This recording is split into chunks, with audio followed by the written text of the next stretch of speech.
Alrighty. Hello, everyone. Welcome to a Bay Reacts series of videos, I suppose. This is going to be the live stream for the 8.2 patch Rise of Azshara detailed revealed preview with Jeremy Fiesel, Muffinous. And then when this is done and wrapped up, I will also be watching and reacting to, with a terrible start, stop, pause cadence, to Taliesin and Evitel's video for the 8.2 as well. But this, I obviously can't start and stop this one, so we're doing it live. And it's going to probably be awkward and silly, but we'll see here. Here we go. Hi, Jeremy. Hi everybody, my name's Jeremy. I'm a game designer on the World of Warcraft team, and welcome to our live stream for Rise of Azshara. We've been working really hard on a lot of content. So recently, we unleashed Tides of Vengeance, and we unleashed patched 8.15, tons of content there, increases to our stories outline. We fought the Battle of Dazar Allure, and we got the Kultirians and the Zandalari on our side. But now is finally the time. It's weird when devs say tons of content there. 8.15 was a big 0.5er, but it's crazy to think about. Super excited to get into everything. Let's go ahead and jump right in and start talking about Rise of Azshara. Look at that artwork, just to set the stage for you really quickly, to catch you up on the storyline. I like it. We defeated the battle for Dazar Allure. King Rastakhan fell. Mechatorks on ice. Look at the barnacle everybody detail. Retreated. After that, we got the Kultirians and the Zandalari as our allies and their last remaining ships. And then just recently, just this week, you picked up a brand new knife friend and unlocked the ability to see what was underneath the Shrine of the Storm in the Crucible of Storms. And of course, next week, many of our bravest champions are going to take the fight down there, and the consequences of that are what's going to ultimately launch Rise of Azshara. So where are we at with the story? Well, yes, Jeremy, Sylvanas where are we learned at? Something, and we're not going to go quite into what that is, but what ends up happening is she sends some of her most powerful champions, like Lorthamar and Nathanos, out on her flagship, and with some of the few remaining ships. This is still very Horde first? Sees this, and immediately seizes the opportunity and begins chasing her forces. It's still Jaina Sylvanas at the helm first. of her own flagship. And it's at this time that our third Warbringer finally plays her cards. The seas will open up beneath us, and our ships fall and shatter on the rocks below. And we find ourselves in this strange new land that has recently seen air for the first time in tens of thousands of years. Like a giant with Nazjatar. Sinkhole in the We'll ocean? get into all of that in a second. First, let's take a look at the high-level rundown of everything coming at you in Rise of Azshara. We've got 2 brand new zones, including the formerly underwater zone of Nazjatar and the lost technological island of Mecca Gahan. Right. We're going to be raiding Azshara's Eternal Palace and having a confrontation with Queen Azshara herself. How about dungeons, We're also going to be heading to the city of Mecca Gahan on Operation Mecca Gahan, a mega dungeon with 8 bosses. We also have a brand new system with the Heart of Azeroth that we're going to be talking a lot about today. Which basically everyone wants to know about before anything else. Has a host of additional features, which include new quests spanning Magni and the war campaign that span all across Azeroth and contain a wide variety of different locales, people to meet, and things to interact with. We get to find out that Magni's the bad guy. 2 Heritage Armor quest lines for the Gnomes and the Tauren, as well as 2 brand new islands with Crestfall and Snowblossom Village. It's crazy they're still doing we'll be islands. Experimenting with heroic war fronts, starting with the battle for Stromgarde. I wonder if they're doing anything to islands to actually We've also got a variety of other features. Change them up besides just the tile set. Every player type in the player base.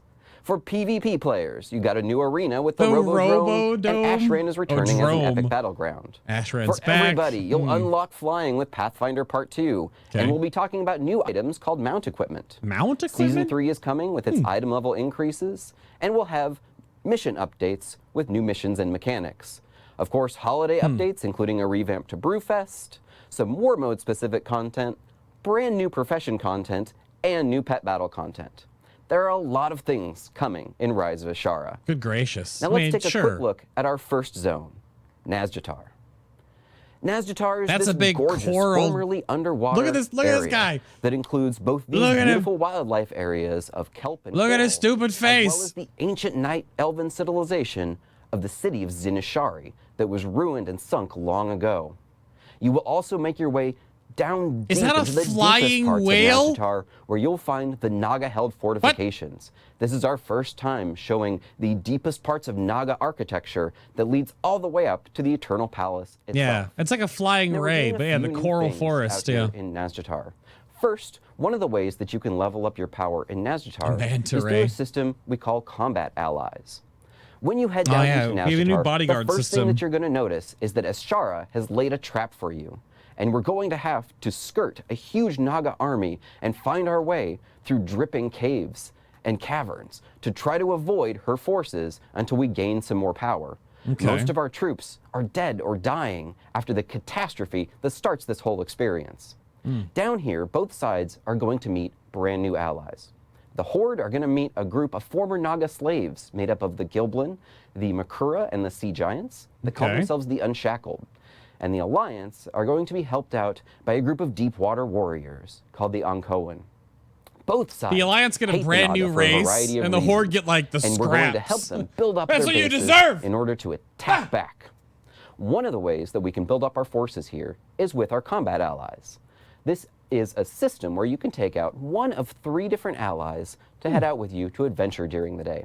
It's the bodyguard system from Legion again, and from Warlords. World quests, killing rare spawns, or doing some of their own daily quests that will unlock whenever you take one of them out with you. As you level up your combat ally, they will gain new abilities and eventually unlock other cosmetic rewards Alliance for you. bias. You have 3 different combat allies you can take out in Nazjatar with you, and they each have 30 levels. So there's a wide level of different progression that you can get just from questing down here in Nazjatar. But it's not all about bringing a buddy out with you. We're also making some changes to how we view world quests and daily quests in this zone. Nazjatar will have an emissary, but all of the world quests are heavily themed around Azshara and Nazjatar itself. If you see a rare spawn or a rare elite world quest show up, it is a Naga champion sent by Azshara. It has a powerful Azshara-related affix, so every time you see it, it's going to feel a little bit different to fight. They also take over an area and bring with them base defenses. This is one way in which we want to make it feel like all of these champions, when they come down into the world, really have an impact on their area. I mean, that's just the architecture from Islands when rares would spawn. Through a series of quest lines I wonder how it'll feel. To the former denizens of Zinashari. These are just some of the ways that we're trying to change up how the world quest system works in this area, and we'll talk about other ways that we're doing in Mecca Gahan in just a little bit. It's a combination of the current faction assaults and the island spawning architecture. Around your hub is sort of a daily system where you can log in, you can gather some quests that will have you performing a variety of different kills and collects and other activities around the zone before you head out to adventure for the day. So you can always feel like you're being efficient, but also everything comes back to building up this hub and building up our forces so we can take the fight to Azshara. Pursuits? The main quest line of this zone takes us through building up these guys and then getting down deep into the Naga areas and figuring out what exactly is their weaponry, what are their defenses, and then how do we counter them. Yeah, it sounds like garrisons again, kind of. Yeah. Kind of had a bit of a garrison feel to that climactic finale that breaks open the entrance to Azshara's Eternal Palace. So let's talk a little bit about that in a second. He said there was new mission table content. Let's take a quick look at a video of Nazjatar. Yo, it's like Atlantis. Can you always see that huge wall around you? That's badass. Look at the coral golem giant thing. You can see the ice wall, or the, not ice, but it's ocean. New Naga mobs. Oh. The Nazjatar experience, of course, culminates with us breaking into Azshara's Eternal Palace.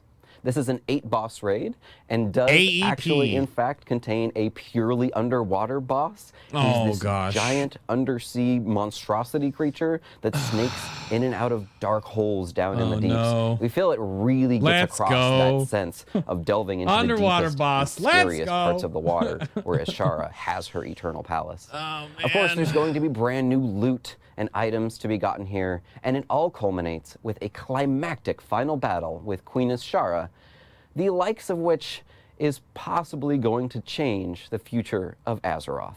Here's a quick look at the Because she's going to be of our Azshara's eternal ally. palace. Oh. We're not going to kill Azshara. I think we're going to ally with her against N'Zoth.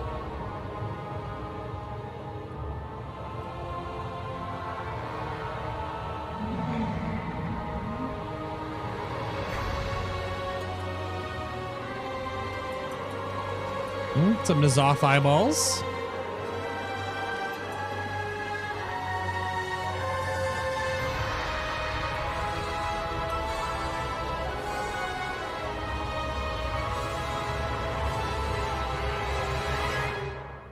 Her model looks so good. But the undersea city of Nazjatar model isn't is the only so place we're good. going to be going in Rise of Azshara. There's also the lost technological island of Mecca Gahan. Heading out to Mecca Gahan, we're going to learn that there is a small town shown here in the lower right of Rustbolt. Rustbolt has long been fighting against the tyranny of King Mecca Gahan, who lives inside of the walled city. King Mecca Gahan is building a doomsday device. His great goal, and the goal of all of the Arc-Forged, these heavily mechanized The gnomes that live Arc-Forged? inside of the city with They have a him, name is to now. turn everybody back into robots. Of course, we don't want that to happen, so we're going to be helping out our beleaguered friends down here in Rustbolt. First, we're going to help them rebuild a little bit of their city, building up new mailboxes and base defenses. Then we're Wait, gonna help them double rebuilding the a little bit of garrison island. activities? One of Let's the cool things we're trying to go. focus on here in Mecca Gahan is making it all about Double building and tinkering. garrisons. So you might notice that there are construction projects Kind scattered of. across the entirety of the island. These are projects where It's you actually and other more players like, can come together and use some of the resources that you gather by scavenging and scrounging around. Yeah, Mecca Isle Gahan of in Keldanos, order to actually. rebuild powerful structures that give you an advantage on the battlefield. Yeah, Keldanos. You may have a powerful boss Firelands. standing in front of you right next to 2 destroyed flame turrets. If we all come together and repair those, taking down that boss and completing our quests is going to be much easier. As okay. mentioned earlier, we're also going with a slightly different questing structure here in Mecca Gahan. In addition to all of the great main quests and the side quests that are going to kick off from there, we've also got a visitor system. If you built an inn back in your garrison, you may have seen something like this. 3 highly thematic visitors are going to visit Mecca Gahan every day. Each of them brings with them changes in the spawning of the zone and a special daily quest for you to help them out. Okay. Helping out all 3 of your visitors every day is one of the best ways to get your Mecca Gahan reputation up, but it also gives you an awesome reward. And that's one of your main endgame loops for Mecca Gahan, while almost everything else is very Awesome open-ended. reward. Find it at your own pace. Keep that in You mind, may chat. be able to Awesome build a mechanical reward. cat, only to find that you can then collect 9 paint colors for it from a variety of different activities. You may start building a crazy Did you see robot that Jeremy turns out smile? Well, you can ending up paint being your a giant, cat. awesome spider bot mount. He's happy after you about put in that a little one. bit of effort into it. This and a variety of other outdoor activities await you in Mecca Gahan. Similar to Nazjatar, Mecca Gahan will also be featuring a Timeless Isle-like rare spawn system. When you There's see it one of is, those there it stars is. show up on your minimap, it will often be one that you don't see very often. Yep. Some of them have longer There we spawn go. timers. Some of them are very rare or have odd or different or secret ways to get them to spawn. And you know that when you see one of those stars on your minimap, it always has something awesome on its drop table. Okay. Or at least you have the potential of getting something awesome, unless you already have that mount. You'll see that system incorporated both here. Unless you and already in have that Nazjatar. mount. We feel like it makes exploring the endgame pretty exciting to be Yeah, able to see Hulan those again. 2.0. So let's take a look at the exterior of Mecca Gahan Island. Oh, actually, hang on one second, real quick. So just getting a little bit further into the crafting and tinkering aspects of Mecca Gahan Island, one of the things that you're going to be doing is building up this guy. And this is Pascal the robot. Pascal is a new system that we have implemented that allows you to collect schematics from questing and adventuring around Mecca Gahan, and then build him up further. This is one of the ways that you're going to be specifically building up your hub. Do the Horde you can then interact use with scrap him and too? batteries that you gain around Mecca Gahan to build a variety of different things here at Pascal. So this way, it allows you to unlock a whole lot of different things over the course of your adventure and build them yourself. Very tinkering, very Mechanome focused. As you can see here, some of the cool things you're going to be able to get from Pascal include the ability to transport immediately back to Mecca Gahan, a Mechanocat laser pointer that gets you the aforementioned Mechanocat mount, and a variety of different powerful consumables. You may even want to stop here at the beginning of the day. I gotta wait. And pick up What are the Horde? The Horde are the Mechanomes? Because they're pretty powerful. All right, I said it before, but now we can actually do it. Let's take a look at Mecca Gahan City. Look at all the gnomes. What? Wait. What?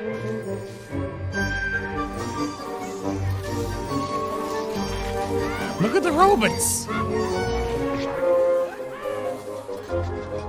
Look at the robots.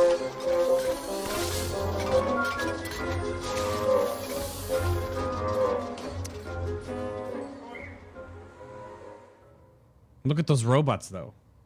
So we're going to have a lot of fun out of Mecca Gahan. There's a lot of cool mechanics out there, a lot of things to collect. But ultimately, we're going to have to, at some point, come in and stop King Mecca Gahan and his Doomsday device. So in the dead of night, you and the Rustbolt Resistance are going Doomsday to make your way device around the Junker Wastes. You're going to take out his hunter-killer robots and bust your way into Mecca Gahan City proper. That is Operation Mecca Gahan.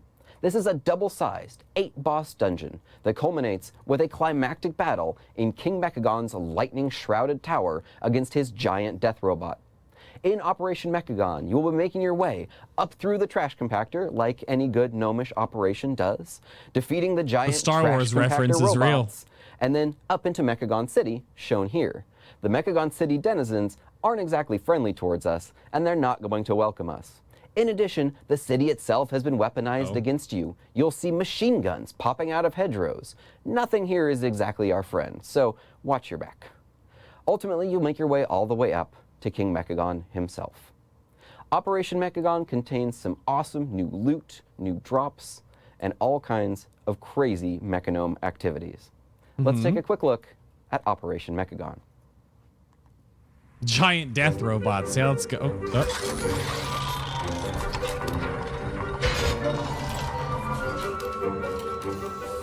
The music, though, it's so dorky.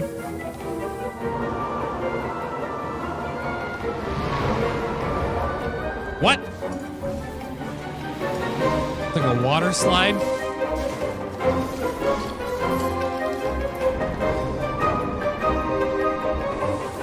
Art team. World of Warcraft art team. Killing it. Just absolutely killing it. A hands boss. Mecca Gahan contains an awesome new trinket as well. You're going to pick this up during your early questing, and you can get colored advancements for it through both sockets? questing and the Mecca Gahan Mega Dungeon. This is the pocket-sized computational device. This is a customizable trinket where you will get punch cards of the yellow, red, and blue variety that you can mix and match and collect all of, and socket them into your pocket-sized computational device, making the trinket that's right for you. We feel like this is a fun new way to explore trinket design, and we're really looking forward to your feedback on all of the different punch cards for your device. Moving on, let's talk a little bit about the fate of the world and the heart of Azeroth. Just depends on numbers for Mythic Raiders. And Mother were determining how best to start. All comes down to math. Unfortunately, since then, things have gotten worse. Giant wounds are opening up all over the world, and we don't have a good way to heal them. In addition, they have detected that titanic essences are beginning to leak out of Azeroth. Now, the Titans imbued their power into all kinds of different things, into automatons like Mimiron and the Titan Keepers, into the planet itself and certain structures, into the dragonflights, and we're finding that all of these essences of the Titans are no longer clinging to Azeroth the way they once did, as the planet is dying. So these titanic essences are starting to coalesce all over the planet, and they're very powerful. So what Magni and Mother are going to do, alongside us, the champion of Azeroth, is rebuild the Chamber of Heart. Here we see the rebuilt Chamber of Heart, and we will also gain the ability to has a raid portal in it here called the Heart Forge. Here next to me, you can see the Heart of Heartforge. Azeroth socketed into the Heartforge. Doing so unlocks the ability for the Third Heart of garrison. Azeroth to absorb these essences and gain great amounts of power. This is how we're going to progress our We'll be HOA. able to finally start sealing up some of these wounds. See, it's a and new making it's a some new progress currency towards though. healing Azeroth. It's a new currency, But most what likely. does this mean for You can't gameplay? save What does AP. it really mean Yeah. to socket and slot an essence inside of your Heart of Azeroth? Let's take a look. When you first unlock the Heartforge, you will gain the ability to slot essences into this constellation-like structure in the Heart of Azeroth. The first slot you will unlock is the big Pretty. golden one in the center. And as you continue to level up the Heart of Azeroth, you'll unlock all of the remaining nodes in the constellation. You get to pick and choose whatever. Unlocking the large slot in So the it's center like the allows NLC. you to slot a essence, shown here on the right-hand side, into it. This grants you a brand new artifact level active ability. It's kind of a design your powerful own new ability artifact. that your character gains, depending on which Again, essence you have slotted there. Numericals. As you continue gaining power, you will gain 2 additional slots that are minor slots.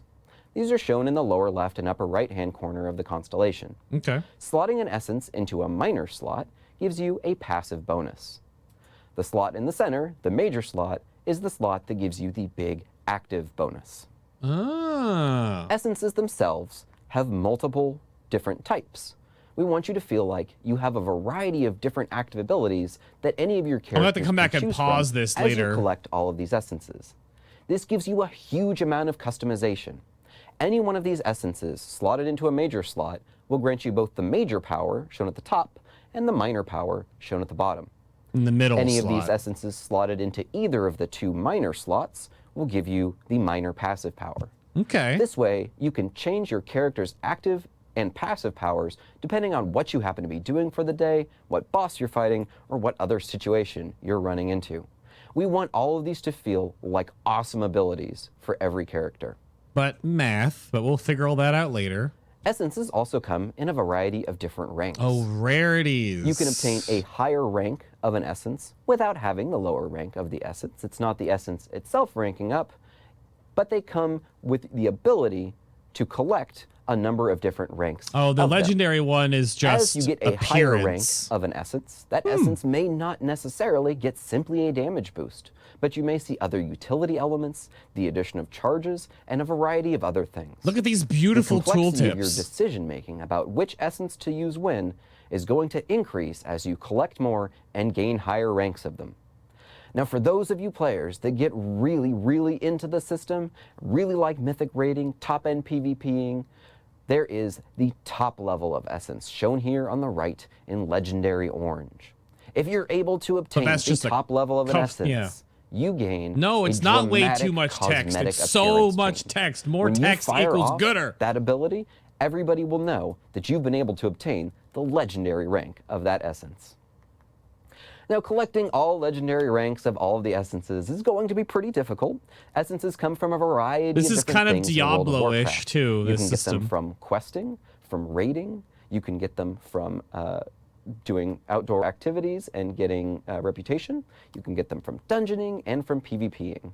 Okay. If you want to collect everything in the Essence system, you're going to have to do a lot of different activities. And maybe you'll find that doing one particular activity helps you work towards one Essence, getting you a lot of agency in Are how they you want to progress targeted? your character on any given day. That's what it sounds like We think the he Essence said system there. is very exciting. It gives you a huge amount of customization for Hopefully any it's character targetable. and a lot of things to go out and collect, similar to artifacts. Yeah. We're really looking forward to your feedback on this system.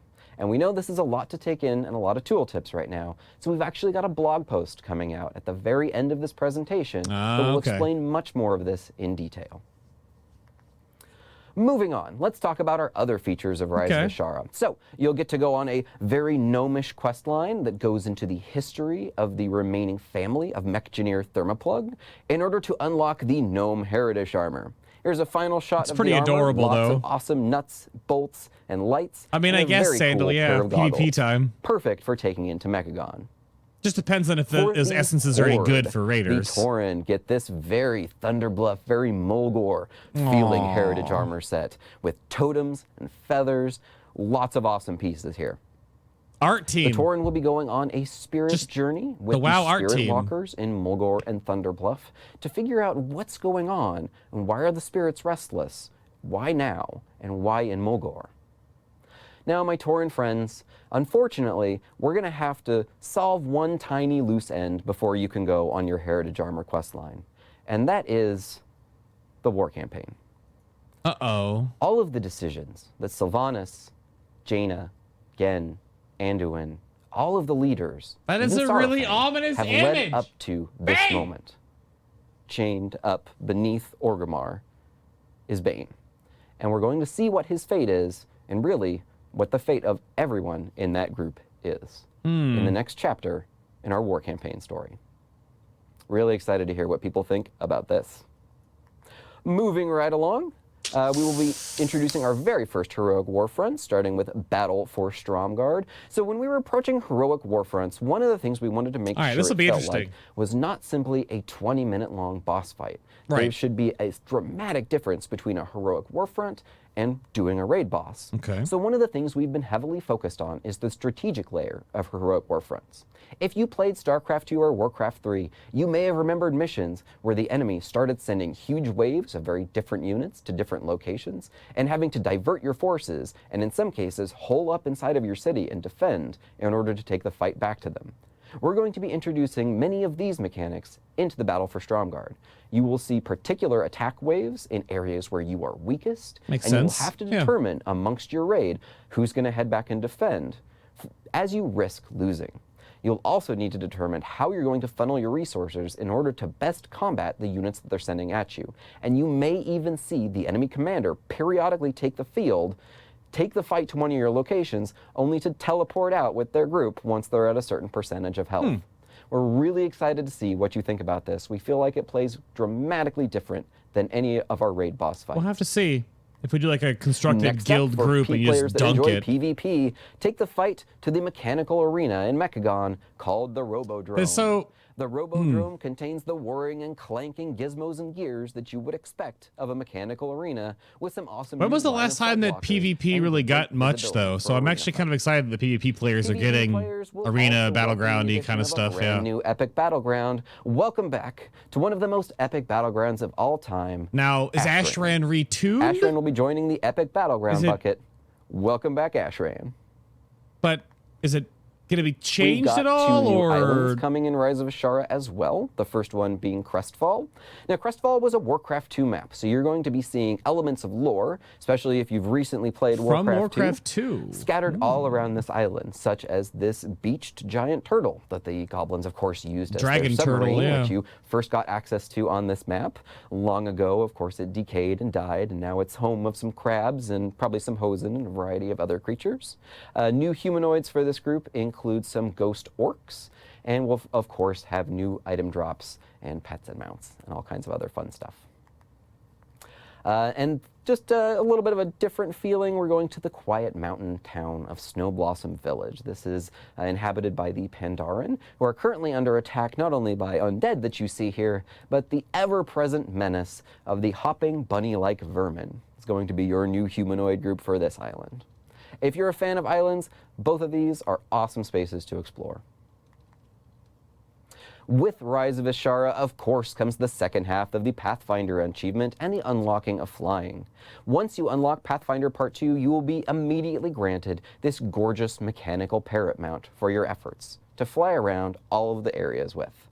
You will be able to fly not only in Nazjatar, Mecca Gahan, Kul Tiras, and Zandalar, all of the new areas as well as the older areas. We think that unlocking flying in these areas is going to feel awesome. Once you've flown around the Naga Caverns, But- yeah, I don't know if you're going to want to fly in any other zone. It's a lot of fun to navigate. But is there anything you get for unlocking So flying? let's talk a little bit about mount equipment slots. Also this. We have a ever-present problem, which is that there is one mount that is incredibly powerful, especially for leveling, and especially if we're about to head down into a zone The that has, water walking you know, mount. puddles and Do it. streams and stuff. Do it, Jeremy, and that's do it. the Water Strider. Yeah! The Water Strider has innate water walking, which makes it Oh, very no. useful for anybody. But not all of us want to roll around all the time on a bug mount. So we will be introducing a brand new item, They've an equipment done it. slot called Mount Equipment. They've done This it. equipment slot is on your character, and once you apply a piece of mount equipment to The it, Mad Lads. all of your mounts will receive this benefit. Some of the pieces of mount equipment that you can apply to your character in Rise of Azshara include That's a actually saddle really cool. chute that gives you an automatic parachute when you jump down from too high of a height. If you're an player that likes exploring, you may like that. You can also get inflatable mount shoes that grants water walking to all of your mounts, so you no longer have to use your Rotter Strider necessarily, That's incredible. unless you really enjoy it. And the comfortable rider's barding, which can prevent all of your mounts from being dazed. No more We feel like the mount dazed. equipment slot is an awesome new way to allow you to pick whatever mount you want in That's whatever funny. context. And we'll have more information Not to every share character's once we gonna. hit Not the everyone's PTR. going to unlock flying though. So for those that Next can't up, fly, let's talk they a have little that bit option. about brand new season. Season 3 But is coming yes. at you with Rise of Azshara. Brings with it, with the PvP season, a brand new set of vicious mounts shown here, the Vicious Basilisks, and of course, brand new Arena Heckin' Gladiator armored mounts. basilisks. And the Mythic season will bring with it, of course, the usual item level increases, as well as a Nazjatar-themed affix.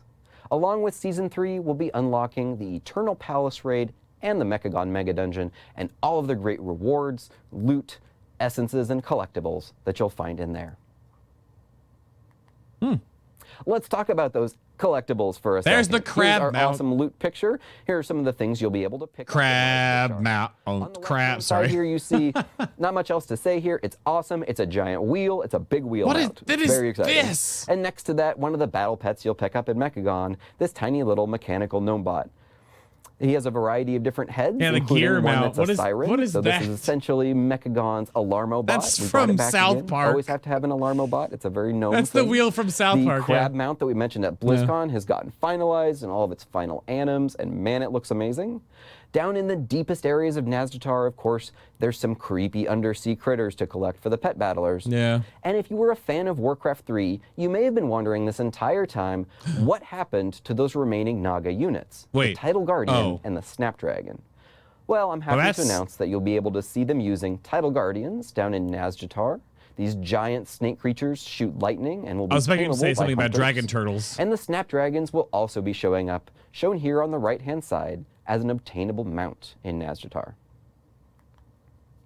There are a lot of great features coming at you in Rise of Azshara. Here's a quick recap of everything that's coming. 2 new zones, a new raid, a new dungeon, and a brand new system with a ton of new active abilities and customization. Yeah. A great amount of new quests spanning all over the planet and some major lore characters.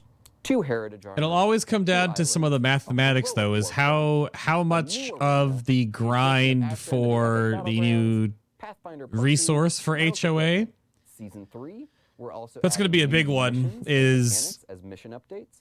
Brewfest Is there a a cap on it giant weekly? makeover Is it a pretty easy cap to get to? Is it just an overall new resource? How long specific for war mode will that we that think be you're gonna involved? think Is it really able cool. to be continuously grinded out? Or again, is there a limited number of things every day? Including the Strathholm Pet Battle Dungeon. Strathholm Pet Battle And Dungeon. a lot of awesome stuff coming in Rise of Azshara. So naturally, we want to get this in your hands as soon as possible. But we Pathfinder wanted to 2 wait won't be and make anything sure crazy. that the majority of the I don't think so. content was going to be there and playable for you. We want to get your feedback on everything, and that means that things need to be they needed to be ready. And that meant that we were holding off the PTR for a while until the content was essentially at a place where we were ready for your feedback. Sure. But most importantly, we wanted to make sure that the Heart of Azeroth and Essence system was in place immediately. We want you to be able to jump into the PTR right away, Yep. unlock your essences, and immediately begin playing with them to give us all of that great feedback that I don't we're looking think it'll forward be, to, with more than enough time for us to be able to respond to all of your comments. Should be a 2-month PTR Well, I'm cycle at happy to least. announce that we feel like we're there. And you will be seeing PTR, PTR when? first start to hit the servers next week. Okay. Yeah. So Really looking forward to everything that you're I about said to middle see. to end of April. Of course, we all look forward to the giant data mining explosion and That all of the freaking awesome dissolved pets and fish. mounts and other things. Jeremy. And broadcast texts and quests that you're going to read. Yeah. So we'll be looking for all of your reactions on the forums. And of course, when you're able to jump into PTR, we will have a ton of this content playable, as well as that essence vendor waiting to immediately sell you some essences Ah, the so essence that you can start playing vendor. with them and So we can start giving us feedback mathing. about how this brand new heart system feels. Yeah. We've put a lot of time and effort and heart into Rise of Azshara, and we think it shows. Looks like There's it. a lot of really cool stuff here that changes the game in a lot of different ways. So we're really looking forward to your feedback. Thank you very much for watching our live stream. I'm Jeremy Fiesel. On behalf of everybody on the World of Warcraft team, we'll see you in Rise of Azshara. Thanks. Thanks, Jeremy. Yeah.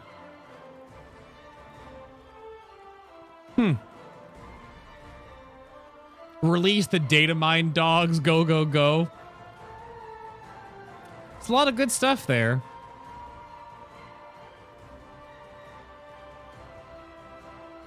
I mean, it's quite literally not true, cold-blooded, but, you know. Let me... I wonder if this conflicts with the summer window for classic release. There's two different teams, Tom.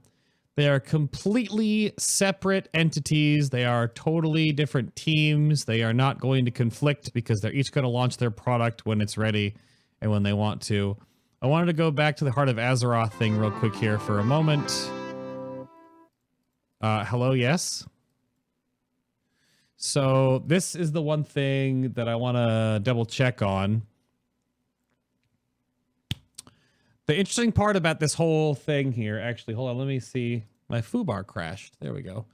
Is I'm really curious to see how this works out specifically, because I don't know. So I wanted to look at these, but I can't really pause without dimming the screen, so it's going to be annoying. So let's see. 2-minute cooldown. Draw upon your own vitality to sear your foes, sacrificing 10% of your maximum health to deal fire damage to all nearby enemies equal to the health lost. Sure. And the passive is Azeroth energy courses through your veins, increasing maximum health by a large, kind of a meh amount. It's like probably a baseline version of it. But it's stacked up to 10 times. And the effect is lost if you fall below 35% health. That's for tank specializations. Okay. I mean, bears right off the bat or last stand warriors have an innate advantage. So, oh, MMO Champion has the actual pictures. Let me see. Oh, cool. They took them out and made them actual pictures. Okay. Very neat. Well, I should probably pull this up on a different monitor and double check. Let me look real quick. Well, they're just taking screen grabs. You know, they're just screen grabbing it. I mean, they're screen grabbing the slides.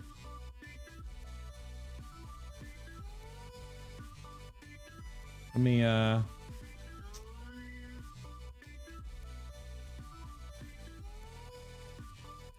hold on. Let me actually pull up the slideshow itself. Here we go. So yeah, so let's see. That was the tank one. So 90-second cooldown, very short cast time. This might be reduced by haste. It's not a green number though. Focus excess Azeroth energy into the Heart of Azeroth, then expel that energy outward, dealing fire damage to all enemies in front of you over a channeled amount of time.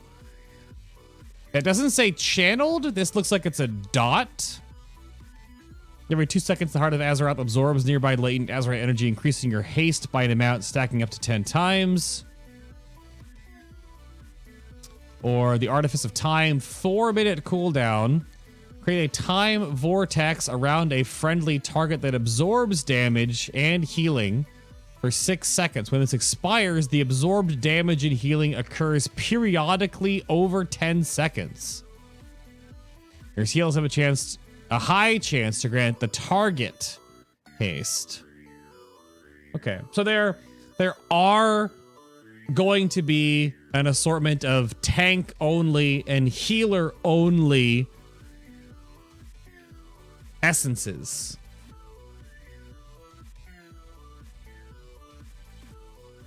Oh, is this the blog post? This is the blog post. Same picture. So I just wonder how many of these there are, because that's the one thing that comes down to, like, what's the grind going to be like, or what's the initial part of it going to be, is how... We'll find out next week, I guess. How many of these are healer only? how many of these are tank only. And also, where do you get them? Each essence has both major, generally active, and minor passive abilities. I mean, this is NLC version 2.0. It's going to be hopefully the PTR is up for a good strong 2 months and we get the smart, mathy people in there so we can actually figure these things out, because some will probably be really bad and some will be really good. Which is going to happen all the time, but with this much customization, hopefully they can figure it out. There are role-based ones, but again, how many are role-based and how many, how many are for DPS? How many are for healers? How many for tanks? Yeah, that's what I don't know. I'm always concerned about the very, very small specifics. Essences are acquired from a variety of content in Battle for Azeroth. You'll earn your first one by completing the quest line with Magni, but you'll be able to earn others through completing specific activities, such as PvP raids or world quests. Each essence has 4 ranks. Rank 1 provides a unique ability based on your role, while rank 2 and 3 provide enhancements in both the major and minor effects, and rank 4 is a flashier cosmetic, providing a unique visual that will make you stand out from the crowd. Once an essence is learned, you'll be able to hover your mouse over the essence in the user interface to see what you get with the next rank. And because of how essences are collected, it's possible to receive and infuse a rank 3 without having learned 1 or 2. Okay. That is positive. It's important to note that while many essences are role agnostic, some are only usable by a specific role. Tank, healer, or damage dealer. Characters who can spec into multiple roles can collect any essence that are appropriate for those roles, but the system will restrict characters from collecting essences meant for roles their class can't fill. For example, a warrior couldn't collect healer essences. Okay. This is the subtext, there are new traits to discover on the next season of Azerite gear. Are essences account-wide? Have no idea. But it sounds like it's very character-specific because it's tied to the character's Heart of Azeroth. Why rip druids or any hybrid class? You don't have to. I don't have to collect the resto ones. If I'm not gonna really play resto shaman, I don't have to collect them. I'll collect the DPS ones first. There's no rip there. It's something to collect eventually. I don't know if that's a bad thing. We play other games, all we do is collect crap we never use. See it once, click the button, and you just ignore it. So that doesn't sound like rip alts. You're gonna have to put in time. There has to be a grind in some things, okay? There has to be a grind in some things. Just depends on where these come from and what kind of grind for the, did they say what the actual currency is here? Because the essences are these. But they talked about the,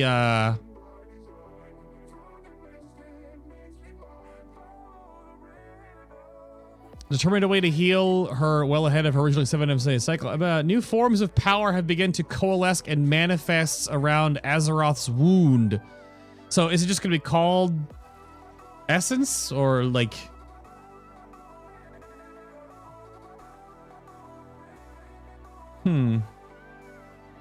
Yes, this is going to still be based on your necklace level, but the current currency is probably going to be changed.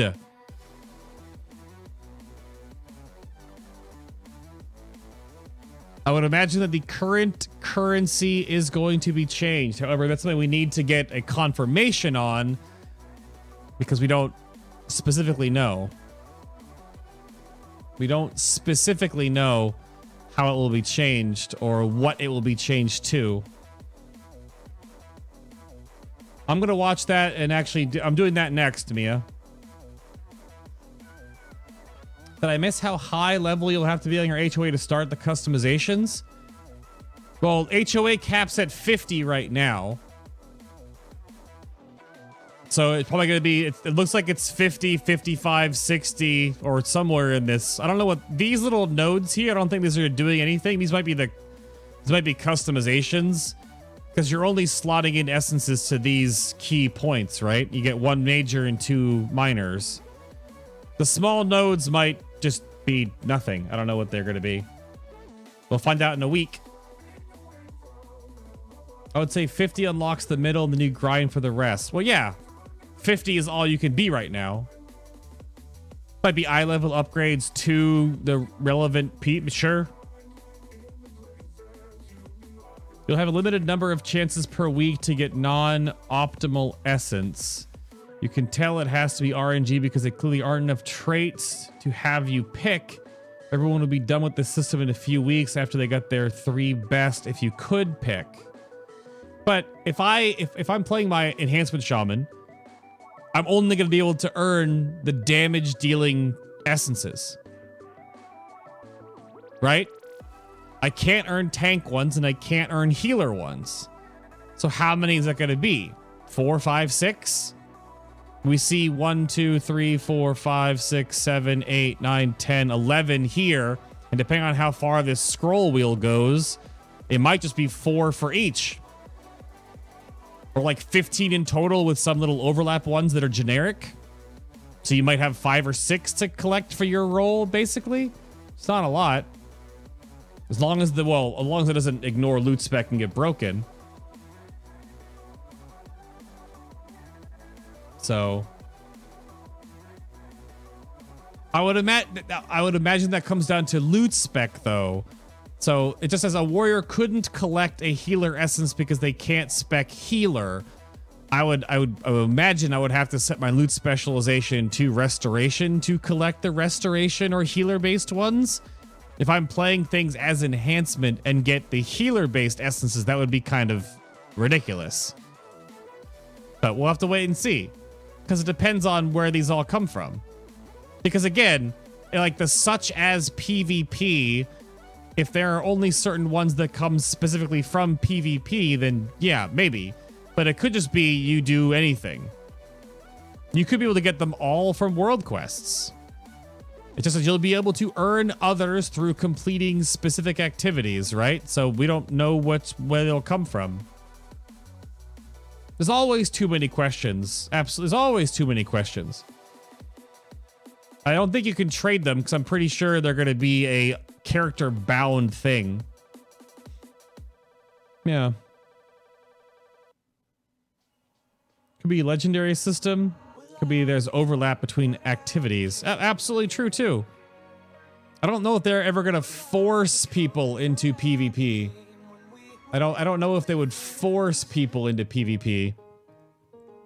That's why I'm wondering if you have to PvP for a certain one, or if the same ones that you might get from PvP might also be at world quests, or they don't put dungeons here. So I'm wondering if you can't get any from dungeons, period. I feel like there'd be a bit of an oversight. But we'll have to wait and see. Looks like what Preacher's saying, they didn't start it early and thrown together nothing class pivot, just rolls. I mean, I guess so. This is still way more customized than I was expecting. I mean, aspiring, I think it's kind of negative for no reason. This is the weird plight of this stupid game, is that they just released all this information and people are going to go like, well, it's not what I wanted, or it's not enough. It's a pretty huge step, though. It's a pretty huge step in player agency, customization. You get to pick these. Just depends on how you get them and how you get them leveled up. Because if I have to do like every single world quest every single day in Mecca Gahan and Najjatar, sure, why not?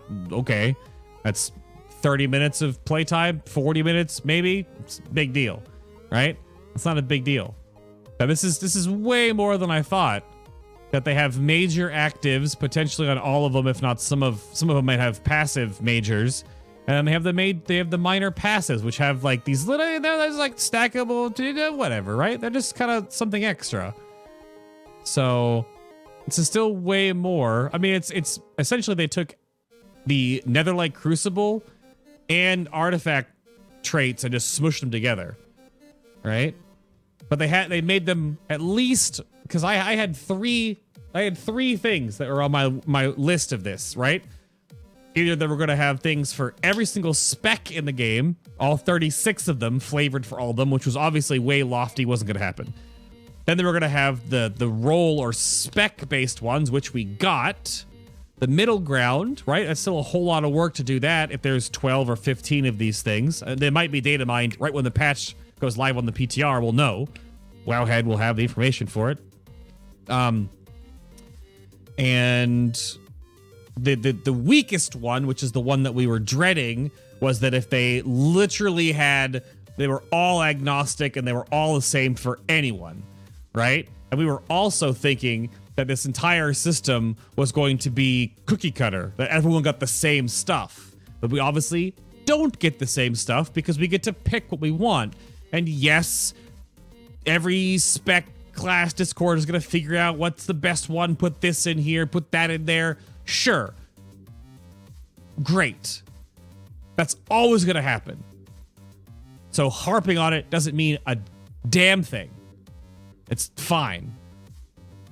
But as long as demon hunters are usually different than rogues, usually different than mages, usually different than, hunters, whatever. As long as there's different ones people are slotting around because they work better for that spec, that class, that role, right? Or that fight in general. There might be some that you all want to stack for a certain encounter, right? That may be really good for a certain boss fight. So as long as that's a thing, it looks like there's probably potentially no currency or any cooldown for this. You just go swap it out at the Forge of Heart, right? That's what it's called, the Heart Forge. So that's the Chamber of Heart Forge. That's fine, totally fine. This is still way more than we were. The bad potential of this was going to be unfortunate. As long as the rep grind has a tangible and decent reward of the new factions that I'm on board, rep grinds are going to have a very mixed bounty of things, I'm sure. I'm not overly worried about it. Not overly worried about it. This is still way, way, way more than we originally thought. Because this was the big thing, right? Azerite 2.0. This was the big thing. So that was the big thing. Tuning can always be changed later. Obviously, design is a lot harder to change later. Definitely true as well. So they said it would be classes-based abilities in the past when they first announced this, and not really our fault or expecting that to be the case, I feel. I don't remember them ever saying class abilities. I heard actives. Pretty sure Ian said there would be active abilities, but I never heard class abilities. I do not remember this.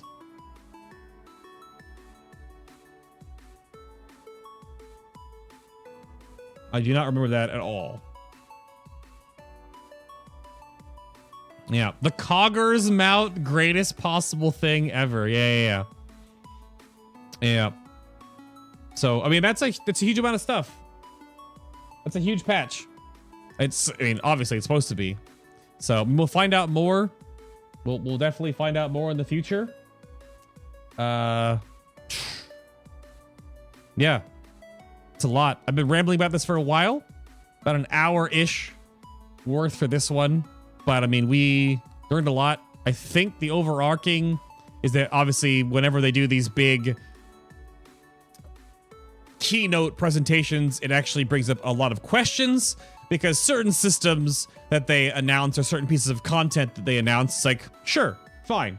I understand. But then other things, the core stuff, like the Heart of Azeroth system, how much of the new currency can we earn? Is it even a new currency? Can we save artifact power right now? Is there a cap coming in to how much you can actually earn daily or weekly, right? Like, where are these things?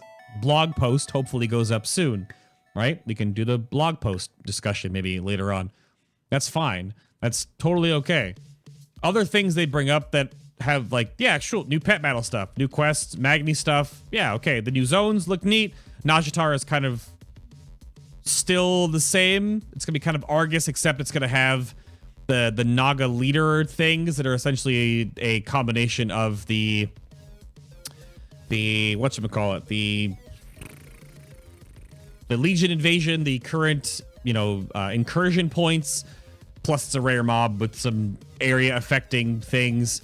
Mecca Gahan is a bit of a hodgepodge of things. It's got like a Garrison 2.0 on it. It's got the Bodyguard 3.0 system on it, right? And it's got the sort of Timeless Isle Firelands feel where the zone will change over time. It looks like it has some interlocking farmables with Pascal, which may or may not be anything that really matters in the long run, but it'll be fun at first.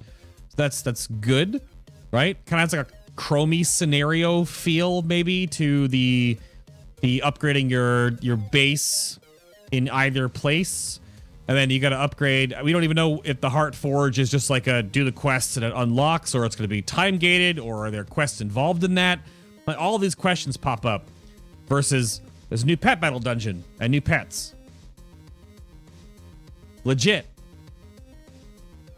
All right.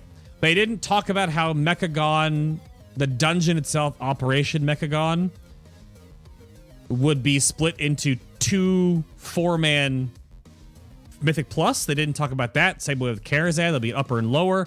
I think the last thing we know about that was that there's like an outside and an inside for Mecca Gahan. So if that's changed, we don't know yet. They didn't say, because they're not going to make a Mythic Plus 8 bosses. That would be ridiculous. So it's going to be 2, 4, and 4. Maybe even a 3 and a 5. That could work too. Waycrest has 5 bosses, but everything else has 4. That could work just fine.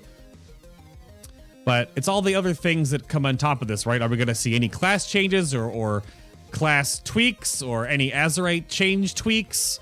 Is everything unlocked on your Heart of Azeroth at 50 or like 20? Is the +5 staying just because, right? We don't know that yet. We don't know what the gear level is going up to. All these system-oriented questions that we have to just wait to find out. So, yeah.